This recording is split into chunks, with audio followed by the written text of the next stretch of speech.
न्यायपालिका, भारतीय second year की बात करते हैं, भारतीय राज्य व्यवस्था, उसमें पढ़ेंगे न्यायपालिका।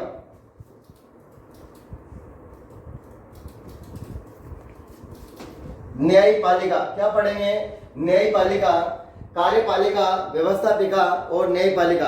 कार्यपालिका, व्यवस्थापिका, न्यायपालिका आज पढ़ेंगे न्यायपालिका। और न्यायपालिका की बात करते हैं, उसमें आता है उच्चतम न्यायालय। उच्चतम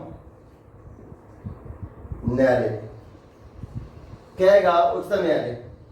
उच्चतम न्यायालय की अगर बात करते हैं, उच्चतम न्यायालय ये भारत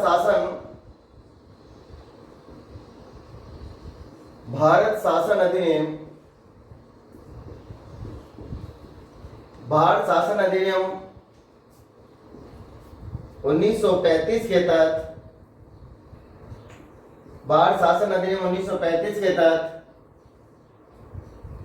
1937 में स्थापित किया गया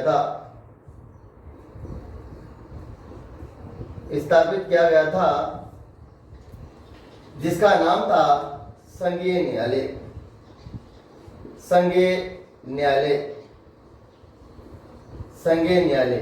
लेकिन ये उच्चतम न्यायालय नहीं था, क्योंकि उच्चतम न्यायालय वही होता है जो कोई भी, अगर उच्चतम न्यायालय वही होता है जो अपनी, जैसे किसी भी अपील नहीं करी जा सकती, दूसरे कोर्ट के अंदर अपील नहीं की जा सकती, वही होता है उच्चतम न्यायालय। लेकिन जो संघीय न्यायालय था, इसकी अपील प्रीवी काउंसिल ब्रिटेन में पड़ता है।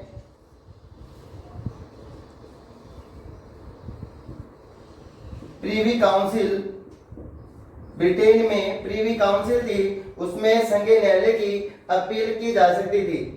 और इसके बाद में भारत का जो उच्चतम न्यायालय हुआ वो था 28 जनवरी 1950 में। भारत में उच्चतम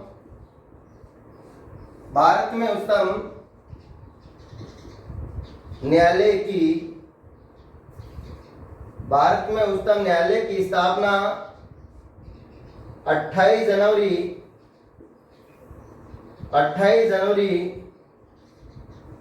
1950 में की गई थी। भारत में उच्चतम न्यायालय की स्थापना कब की गई थी? 28 जनवरी 1950 को की गई थी। कब की गई थी? 28 जनवरी 1950 को की गई थी।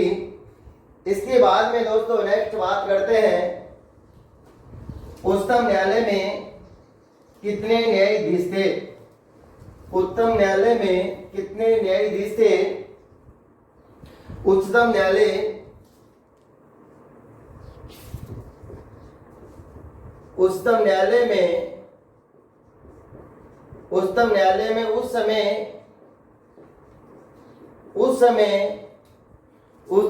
में उस समय अगर बात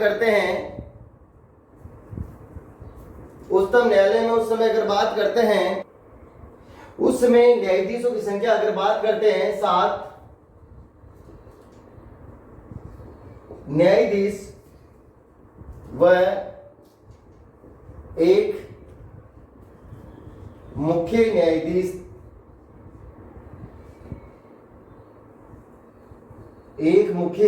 थे। वर्तमान में अगर बात करते हैं सन 2019 से, सन 2019 से 33 न्यायाधीश व एक मुख्य न्यायाधीश है। 33 न्यायाधीश और एक मुख्य न्यायाधीश है वर्तमान में। इसका उल्लेख अनुच्छेद 124 में मिलता है। अनुच्छेद 124 में लिखा हुआ है कि उच्चतम न्यायालय में 7 प्लस एक मुख्य न्यायाधीश है। अगर लेकिन इसे संसद साधारण बहुमत से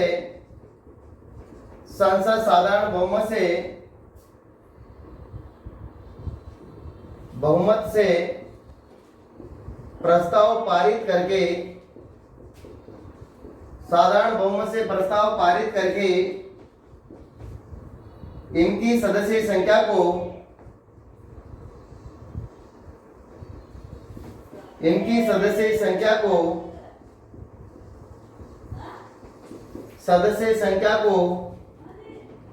कम ज्यादा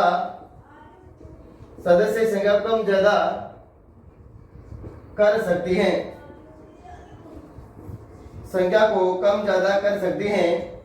बात करते हैं अनुच्छेद 124 में लिखा हुआ है कि इसके अंदर उच्चतम न्यायालय के जो न्यायाधीश है 7 न्यायाधीश और 1 मुख्य न्यायाधीश हैं। वर्तमान में अगर बात करते हैं इसके अंदर 33 न्यायाधीश और 1 मुख्य न्यायाधीश हैं। इसके बाद में अगर नेक्स्ट बात करते हैं संसद चाहे तो साधारण बहुमत से इसकी संख्या को कम ज्यादा कर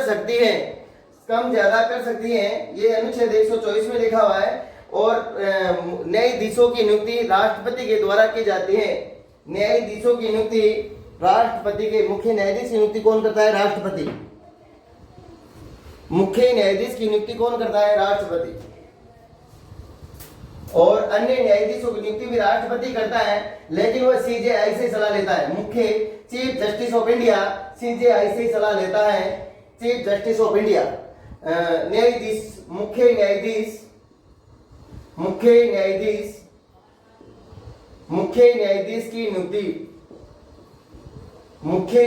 की नियुक्ति कौन करता है? राष्ट्रपति। कौन करता है? राष्ट्रपति। मुख्य न्यायाधीश की नियुक्ति कौन करता है? राष्ट्रपति। और अन्य न्यायाधीशों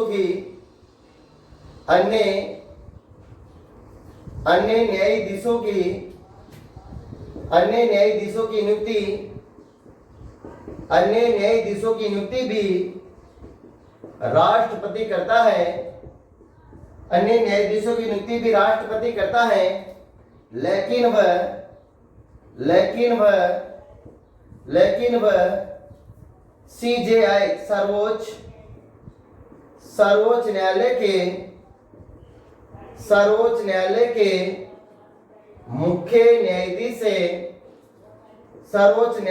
मुख्य न्यायाधीश से परामर्श लेता है।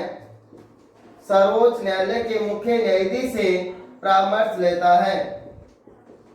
अन्य न्यायाधीशों की नियुक्ति करने में सीजेआई से भी, चीफ जस्टिस ऑफ इंडिया से भी क्या लेता है? वह राय लेता है। और अन्य न्यायाधीशों की नियुक्ति भी कौन करता है? राष्ट्रपति करता है। और मुख्य न्यायाधीश की नियुक्ति भी कौन करता है? राष्ट्रपति करता है। इसके बाद में योग्यता, न्यायाधीशों की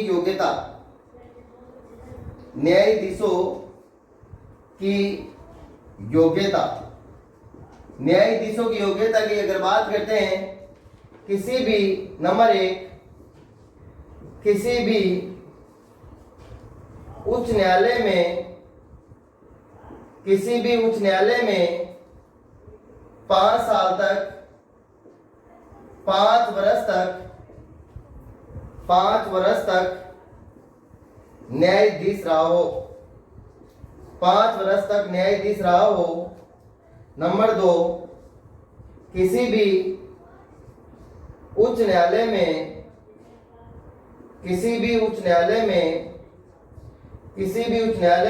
10 वर्ष तक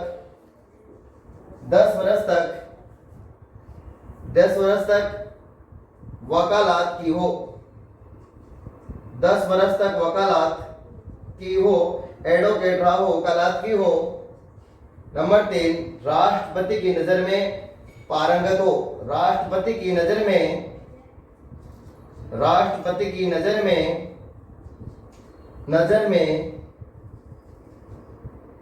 पारंगत हो, कि राष्ट्रपति की नजर में सही हो कि ये न्याय करने योग्य हैं, तो उसी को क्या बनाएंगे? राष्ट्रपति न्यायाधीश की नियुक्ति कर सकता है। इसके बाद में नेक्स्ट दोस्तों अगले वीडियो में इसके बारे में पढ़ेंगे। धन्यवाद। लाइक और शेयर और सब्सक्राइब जरूर करना। धन्यवाद दोस्तों।